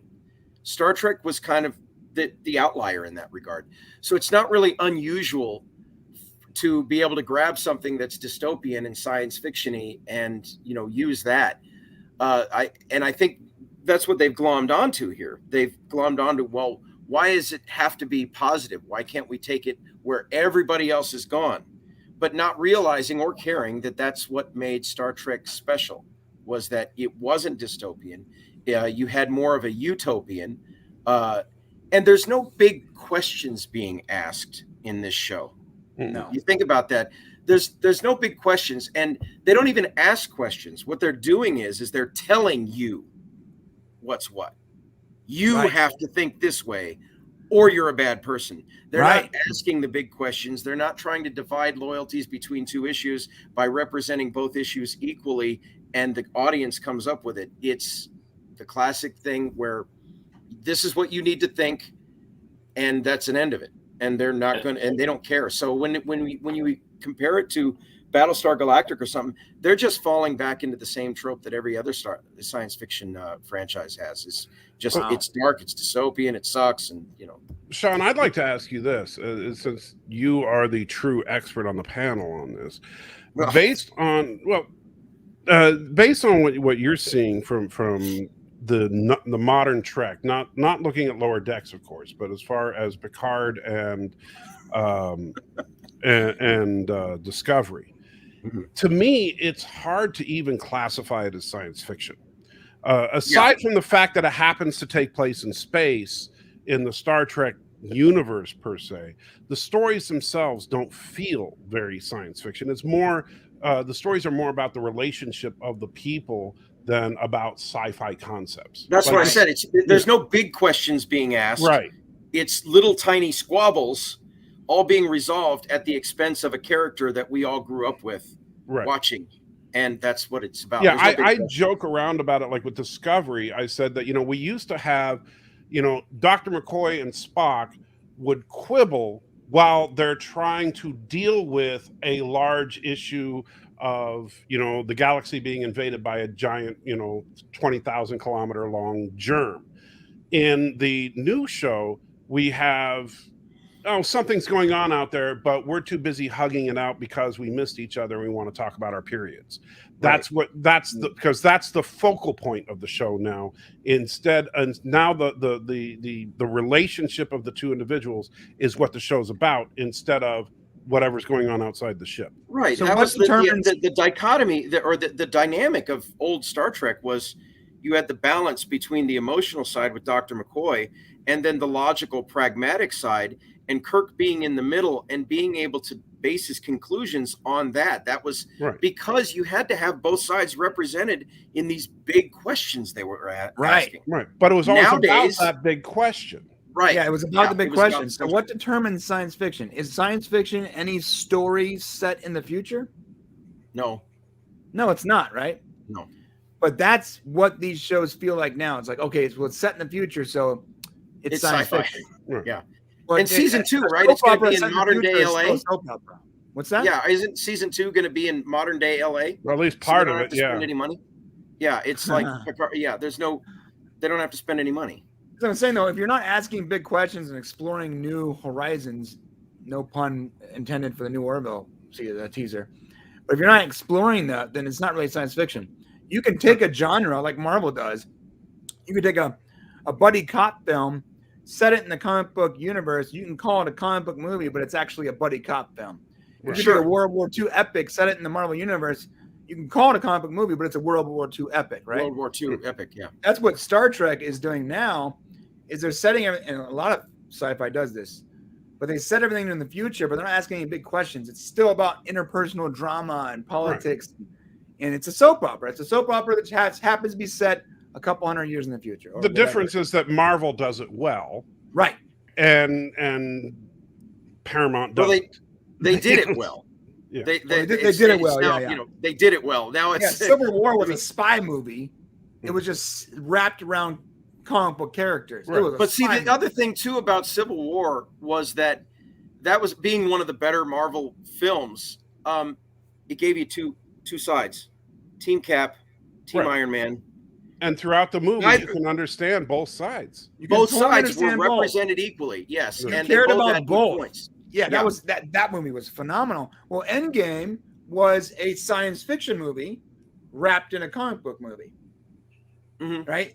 Guardians of the Galaxy had very sci-fi thematic things wrapped in a comic book movie. So I think maybe Star Trek and some other modern sci-fi I'm not going to mention here, but Star Trek probably should get back to asking large questions instead of let's not make ourselves it to get sci-fi writers involved again. Yeah, no sonar in space. No, I mean, this type of stuff is just. But the sonar in space doesn't even bother me, because think about it. One of the best episodes of Star Trek had sonar in space, and I'm talking about Balance of Terror. Oh, Balance of Terror was great. It literally had sonar in space. It was based on like a submarine. It was, and so it was Run Silent, Run Deep with Star Trek cast. It was based on that old that Clark Gable movie. Right, and so they were all trying to be quiet in the ship to avoid being detected by the other ship, even though that was stupid. But it was a great episode. And yes, but it also, you got to look at the time too. It's like what people could relate to. You're talking about an audience back then that, I mean, their relationship was Westerns and war movies. That was the genres that were dominating the day. So in order to be relatable, whereas today, if we brought that same storyline into today, the audience would be a little bit more sophisticated. We'd understand that you don't need to be quiet on it. It wasn't necessarily sonar, though. When Spock reaches up and he accidentally hits that button, he just sent out a pinging signal, but it's not auditory. It's a subspace. He hit a subspace comm relay. I guarantee you, in the 60s, they didn't know that there was no sound in the vacuum. Yeah, the audience wouldn't know that. Right, but just before that, he was like, "Work quietly." Work quietly and everything. Everybody's whispering. I get it. And that was because of. That was because of the audience. This was an audience that actually wrote letters to the television studio demanding they go rescue Gilligan and the castaways. I get it that people but screw the camera crew. I want to interject here real quick and kind of touch on something Sean said about these shows being paid for and stuff like that. When Kurtzman had his contract renewed by CBS and Paramount recently, one of the reasons that they gave for the renewal was that he was really good at pumping out new shows. And so you can see where Paramount's kind of focus is, where they don't care about the quality, they want the quantity. And he's really good at getting stuff out the door and getting it put into production and getting it moving. Yeah. And so like that's why they're sticking with him, is because he can get stuff out there and have it making money. And like you said, the business model on this, because it's subscription based as opposed to performance based, like commercials and stuff like that, they don't care. They just need the content because people are going to keep paying for it. It's the HBO model. But with Star Trek Discovery, like Netflix paid for the foreign rights for a new Star Trek show, the first new Star Trek show in like 5-6 years. And they basically paid so much money that it funded 5 seasons worth of Star Trek Discovery.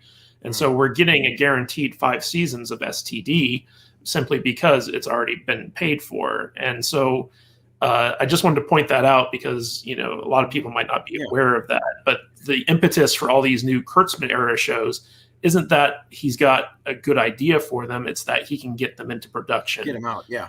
There's also the wild card factor with all these shows that we do not know the actual numbers.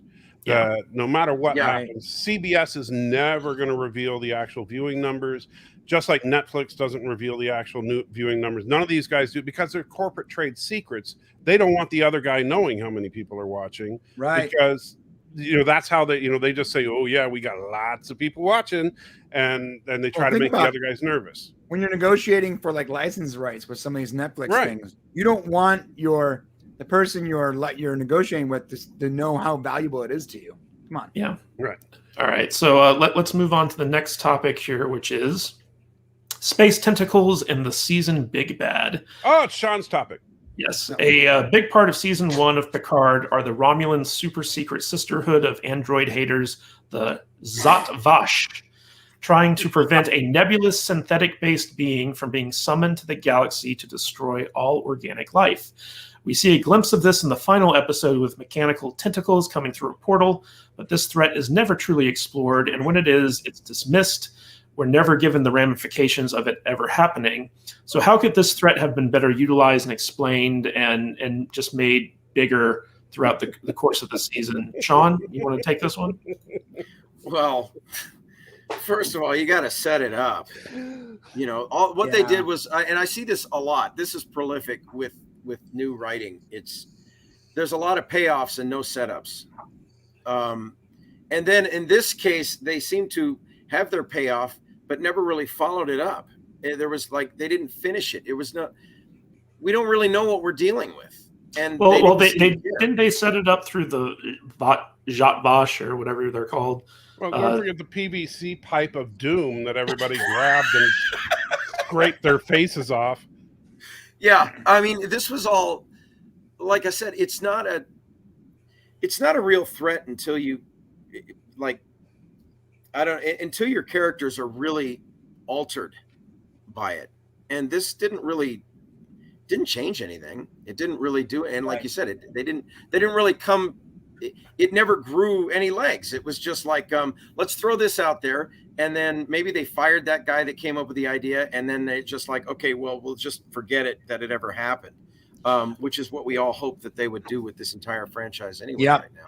Yeah, you know, Brian, one of the weird things about this is that they had so many different villains going throughout this season. You had the Jot Bosch, you had maybe the androids were the bad guys. You had the Romulans, you had the Borg. It was so kind of convoluted, and then when you get to the final episode and the big bad is just a space Cthulhu kind of reaching through a portal, swatting down space flowers. You're just what is going on here? So how do you think a big bad should have been handled for this season? Oh, I know I know exactly what happened. They Googled bad sci-fi robot, and what they got was something from Lost in Space and the Borg, and they're like, oh, we're using the Borg. And they Googled again, and they got the plot to Mass Effect, the video game, and they're like, oh, people like Mass Effect, and they're all about these giant robots, synthetics robots. Oh, we should get into that. But then that guy was fired, and they were still stuck on that in the script. So yeah, there was no setup to the big giant robot synthetics, whatever. And even worse than that, they protect the androids on the planet, and then they split. The androids can still call the giant world-ending space tentacles at any moment, and no one's worried about that? Well, they promise not to. Oh, they promise not to. There you go. There you go. That's good writing right there. I forgot. As long as they don't run for office, we're okay, right? I mean, they literally took the general plot of Mass Effect without any of the good character development or foreshadowing, and they just took that villain and they just injected it into Picard, and then you only saw a glimpse of it, and then it was gone, because that wasn't the villain. The villain was actually Picard facing his own fears, Picard's death, his last time with Data. It was a bunch of interpersonal member berries. That was the villain of the show. The villain wasn't actually, I'm going to call them the Harvesters, because that's what they really are. That's what they were in Mass Effect. The villain wasn't the Harvesters or the rogue androids or the Spice Girls that hate the androids. The villain was all the interpersonal drama and various personal growth that we were supposed to see on screen. But it was shrouded in this whole science fiction thing. So any of that happened, we probably didn't even notice. And if we did notice, it wasn't very important to us, because we were considering, what about the space robots? Mm-hmm. Yeah. And when that didn't actually happen, therein lies the disappointment, right? Oh, there's no Harvesters. The Spice Girls didn't matter. The androids are now all of a sudden cool, just like that, on a dime. Don't worry, we won't open the portal. But we've conquered some of our demons, and now we're robotic, we're synths. So let's move on. And to talk about blue balls, dude. I mean, geez. Yeah. Yeah, Robotic blue balls. That's what that was. Michael, one of the interesting things about this concept here is that the show kind of split the difference on, androids are cool, we should protect them. It's the humanity that's the threat. Then it's like, wait, organics should be protected. It's if we get too into the Borg or mechanical, that's the real threat. It kind of couldn't pick a lane. What did you think about the season Big Bad? And how would you have fixed it? I guess we'd say. By drinking, yeah, of course. See here's the irony of the show. I think it's the third or fourth to the end episode. It's the episode that featured Riker and his cabin in the woods with outdoor plumbing and shields. Yeah. That episode was called Shattered, and that's where the series fell apart. It was called Shattered, and it shattered the show. I thought it was a weird N-word type thing. Maybe it was the episode before or after that then. But the episode was Shattered, where everything fell apart. That's where the plot just completely went nuts, because all of a sudden it started going in random different directions, and they didn't know what they were doing.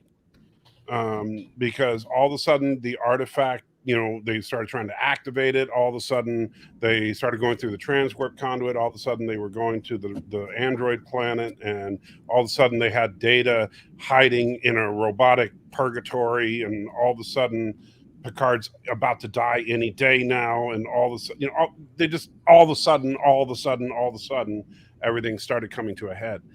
And of course, all of a sudden, the robot tentacle harvesters were coming, and oh no, we got to stop them. And then they promised they wouldn't do anything, and yay.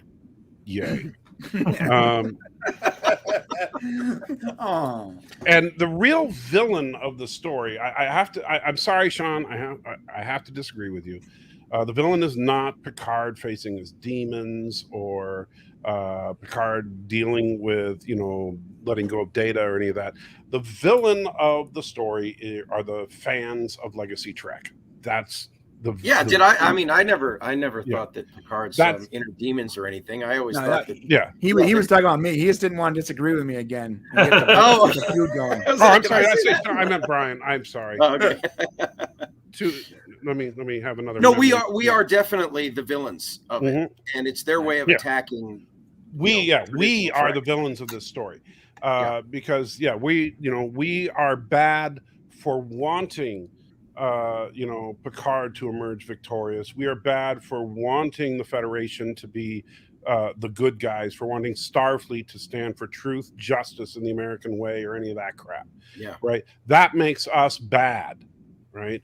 That and so that way they throw member berries at us, and then they squash those member berries, but they don't turn those member berries into a fine Chateau Picard. No, they turn it into vinegar, and then they force feed us the vinegar down our gullets. Yeah, exactly. And so the end result is that they're basically trying to say what you love is bad. Mm-hmm. And so we're gonna make you come to terms with that. And we're gonna tear it down. And that's whatever they were making with the member berries. They certainly filtered them through their kidneys before we got a hand. We got a taste of that literally before the first season of Discovery even landed. When I forgot the actor's name, the guy that played the bad guy. Oh my God, I'm forgetting. Whatever, Isaac something. He was like, "This is not this is not for you. This is not for Star Trek fans. This is something new." And the studio was like, yo, back that up a little bit. Yeah. And it's like, well, if you're not making Star Trek for the Star Trek fans, then you're an idiot. Mm-hmm. Yeah. Well, that kind of goes back to the original fallacy that I think what's his name, Les Moonves kind of started, which was that we need to bring in fresh blood. We need to bring in a new audience. We can't just continue to rely on Star Trek fans. We need to grow the fan base. And that's what they attempted with Enterprise and the changes that they made there. And then they kind of poo-pooed on that. And then when Discovery came rolling around, they're like, we need a different type of Star Trek to appeal to a different type of audience. Mhm. And yet, because they know that the Star Trek faithful will just swallow anything that they give them, whether they like it or not, they'll keep watching it, they'll keep buying the merchandise, like whatever. But there comes a point where you're going to break them. Yeah, That's I left the ship long ago. I wasn't on board at all for any of it. Yeah. The first movie came out in 2009, and I was like, this isn't Star Trek. And then the second one came out, and I was done. And then this whole mess, and yeah, I did. But then again, I'm also, I'm older, so it kind of, I recognized it from a very early setting that this is not Star Trek, and Right. it wasn't made for Star Trek fans. It was, they tried to turn it into an action franchise, and it's not. Yeah. Also, the episode where Picard visits Riker and Troy is called Nepenthe, whatever that means. Yeah, Nepenthe. Okay, so let's move on to our last topic here, which is Robot Picard and Other Odd Choices. This is Star Trek Picard made a number of odd creative choices that didn't make a whole lot of sense. Data's daughter, space flowers, and the Romulan refugee crisis being chief among them. But the ending with Picard dying, yet his consciousness being transferred into a new synthetic body, but one that is old and frail and has the shortened lifespan of Picard's human body, if he hadn't had his disease, only makes sense in the context that the show wanted Patrick Stewart to return as Captain Picard. What did you think of these choices, and how could they have been changed to make them more believable? Brian, let's start with you. As I hate to say this, but you should have utilized, if you're going to make him into a synth, you should have utilized that time to put him in a younger body and swap the actor out.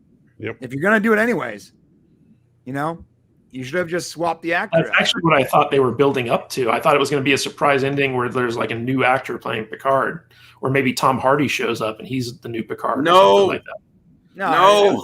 I thought they were building up to like Doge or whatever the version of the other android chick was going to end up being. Lady Picard.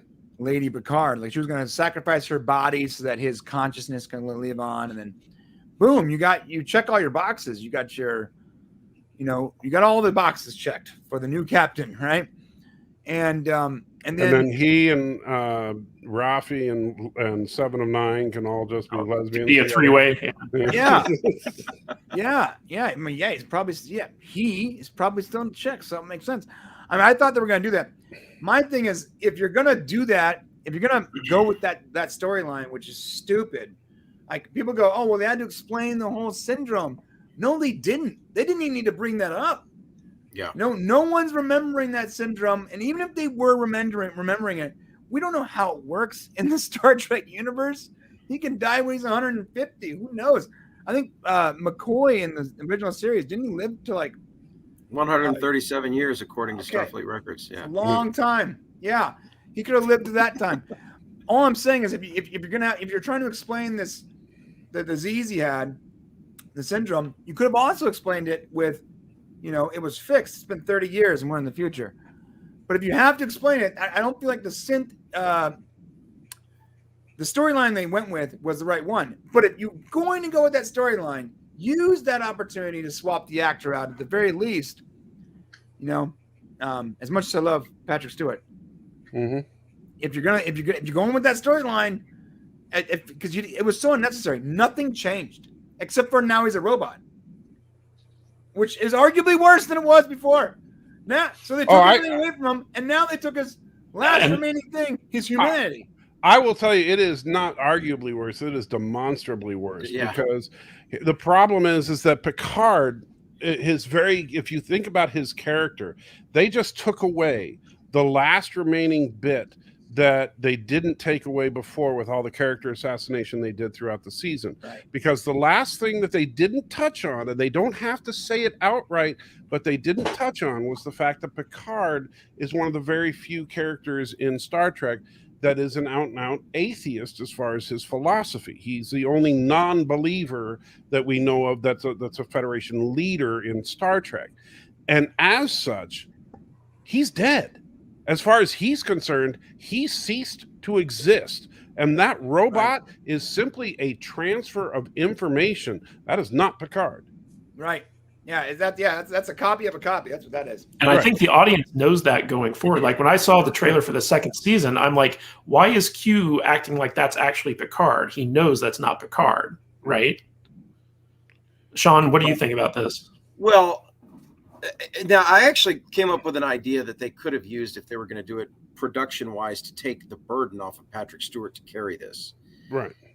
You put the consciousness into a younger android body, but there's an internal Picard where Patrick Stewart only has to come in a couple of days a week, and he has conversations with himself inside of his head to try to solve the problems and come to these conclusions. Right. He'll be sitting back and he'll be like, you know that this is the right thing to do, Jean. Right. Something like that. Yeah. And that would have at least given it, you know, because then you still have Patrick Stewart, who's the selling point of the show. Like Robert Downey Jr. in the Iron Man helmet. In the Iron Man. Yeah, exactly. Like a HUD. Oh, yeah, he could have a heads-up display and do that. And I was thinking, but again, you know, there's no point of it. I kept thinking of, okay, so what happens if he needs a repair and you open up the little panel on the back of this old Picard android and it's like, looks like the inside of an old Buick from the 50s that hasn't been repaired.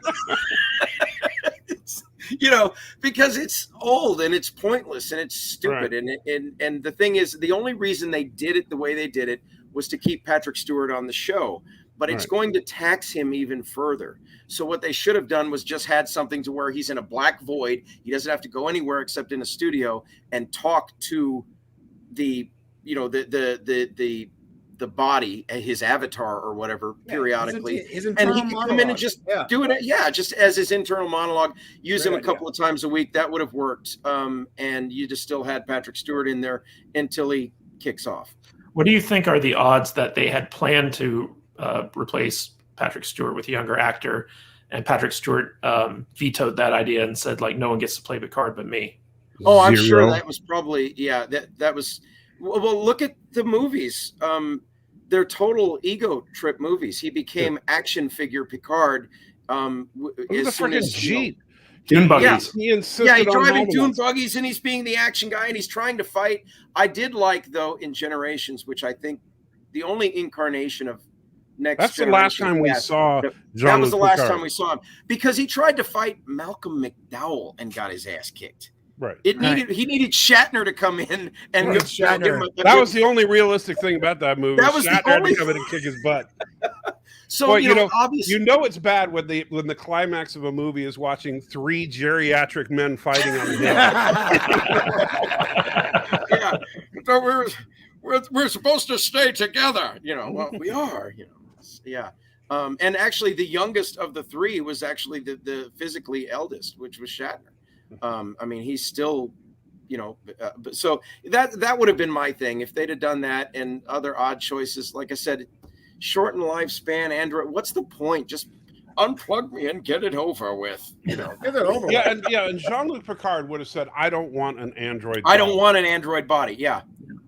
I'm losing my humanity. You know, it's. Yeah, that would have been. If it's my time, it's my time. Yeah, it's my time. Yeah, I'm done. Ace deuce. You know. Yeah. So, Michael, what did you think about the space flowers?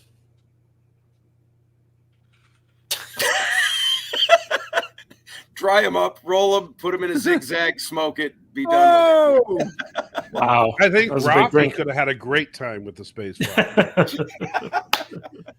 The fact that the space flowers drug Borg cube to the ground, I was insulted. That was just the dumbest thing. Where did they even come from? Look, poppies. Yeah, the Borg cube. You know, devourer of worlds, but no match for poppies. Poppies, yeah.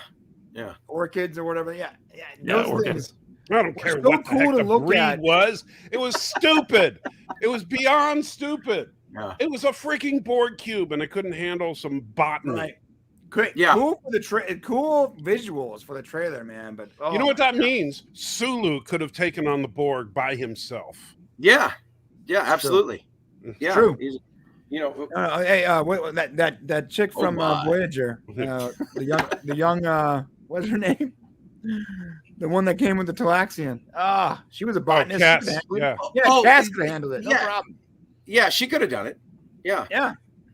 Hey, Sean, let me ask you, since you do teach special effects at college, what was the deal with the cut and paste starships? Was that just they ran out of time and money, or like what happened there? Yeah, well, because if you make different designs, I mean, you're going to have to pay for each one of those designs, and you can just make one and just copy and paste it. Also, it probably saved them on render time, doing it that way. Just a quick lighting setup, and it literally could take you, once you have the model and you have the camera animation down, you could literally do the animation in 30 minutes. You could set it up and then just put it in the render farm and be done with it. Sean, I do motion graphics as part of my day job. And I know for a fact, though, taking your model and making a few tweaks, especially when it's that small and that far away as far as the scope, making a few tweaks is not going to add a whole lot of effort to it. No, it won't, but you still have to pay the people that are going to do it. It becomes, because of the way the unions are run and things like that, or whoever the modeler is, if you contract them to do this, remember, and also in post-production sound or whatever it is, if you want changes, you're paying for it. It's true. Although it does seem like that they could have used pre-existing owned assets to make the fleet a little more, like you could have used Intrepid class, you could have used Galaxy class existing models in the background. I bet you here's something that could have made it real simple and cheap. Put a poll out there for Star Trek fans that are 3D artists. Yep. And just have them, hey, you want your ship in a Star Trek episode? Put them in OBJ format. Yeah, put them in OBJ format, and you would have been able to make it. And people would have just been glad to have their ships in there. I would have made one. Yeah. Oh, me too. Absolutely. Yeah. I already got one. It was the Wrangler class. I would have sent it in a heartbeat. Yeah. You send it in a heartbeat, and they don't have to pay you anything. Oh, heck no. Just as I'd be able to point to, see that one pixel in the background? That's right there. Yeah. Me. It would have been, and it would have been something also contributory for the fans. Right. Yeah. And by the time they got there, I don't think they're ready left. Here's the names of the ships in the fleet. Yeah.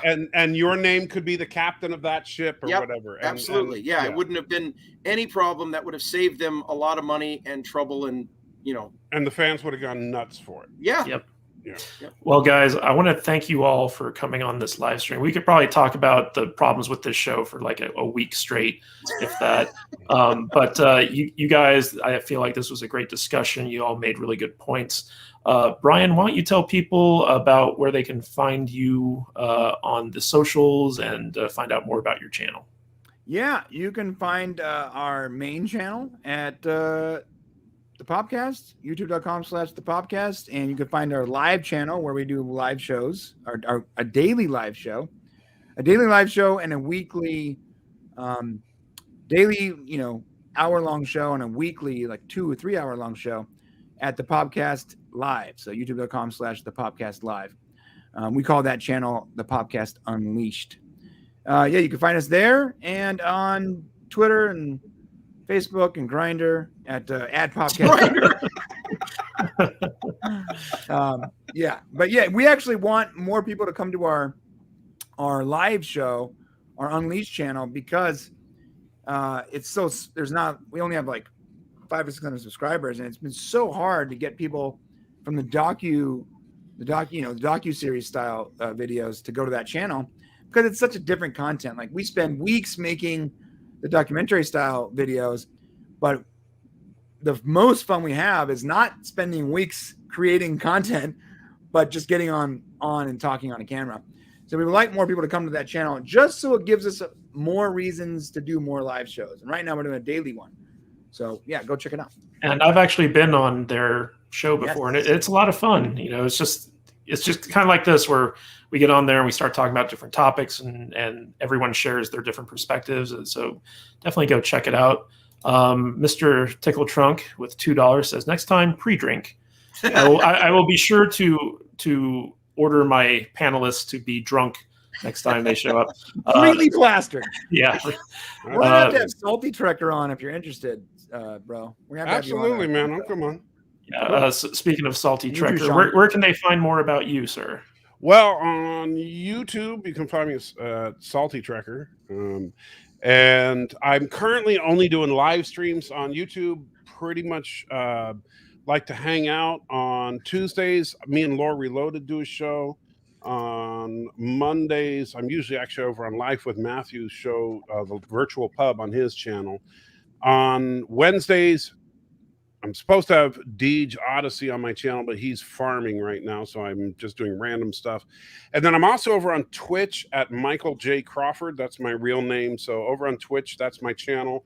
And currently I'm going to be streaming Diablo 2 Resurrected. Like I'm going to be streaming that today. Oh, that's awesome. Oh, man, I will tell you, I've been playing it. I played it for about 6-7 hours today.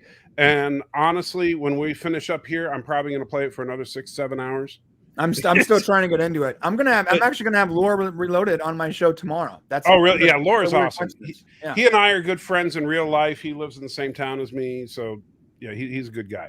I gotta check out your Twitch. But yeah, on Twitch, that's what I'm going to be streaming for the foreseeable future because I do love that game.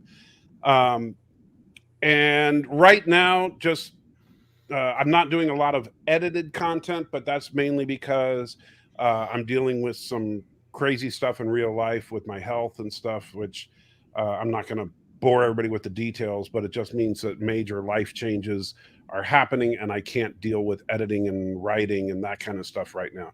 When that stuff settles down, hopefully at the beginning of the year, I'm going to get back into stuff that I like to do, Star Trek fan theories, reviewing stuff like that, usually with tongue firmly planted in cheek. I don't know if you had a chance, Matthew, to test the salt. I was going to bring that up in a minute. Awesome. Yes, but I call myself the Salty Trekker, and if you haven't tried Blum Loco's Insanity Salt, it is a treat. And I sent some to the salty nerds, and so I expect them to try it. Oh yeah, we're definitely trying it. In fact, we have it in our studio when we record in the background as a little Easter egg. But Michael was so nice to send us these gourmet salts that we have to give him props for that. Thank you, sir. That was a very nice gift. And real quick, we have a comment here from Darth Maul at Salty Nerd Podcast, predictions for Picard Season 2. It's going to suck. That's my prediction. Make it suck, number one. So, Sean, I know that you don't have an online presence or anything like that, but is there any project going on that you want to tell people about? Well, I teach in the film program at the College of Southern Nevada. No specific thing. I do have my Crabapple Critic persona, if I ever launch that, my little icon here. If I ever get that launched, then I'll start making content for it. But I am engaged in something that I've been trying to finish up for a long time now. And usually I'm just dedicating my time to my students and my family and that project. So maybe when that one's done, I'll actually launch the channel where I'll, ruin movies for people. Well, I want to thank everyone on my distinguished panel for coming. I really appreciate you guys being here and sharing your expertise with us. And to those of you out there watching, thanks so much for coming in the chat. Thanks so much for the super chats. We really appreciate that. We're trying to get more people to sign up for our members area, saltynerdclub.com. And we're doing a lot of exclusive content over there. You get 4 episodes a month that are exclusively for members, in addition to goofy stuff like, outtakes from our podcast. And we just did this one thing called Dad Joke Chicken, which was really funny, where Vader and Alex read dad jokes to each other and tried not to laugh. So we're going to have that coming out soon. And we're just having fun over there at saltynerdclub.com. And so if you guys want more of the Salty Nerd podcast, please go and check that out. We'd really appreciate the support. But as always, we're going to be doing more bad writing live streams in the future every Thursday right here on saltynerdvideo.com. And we really appreciate you guys coming out and having fun with us. This has been a blast. I love all these guys who come on the show and share their expertise. And as always, stay salty, my friends. This is Matthew Kadish, and I will see you all next Thursday.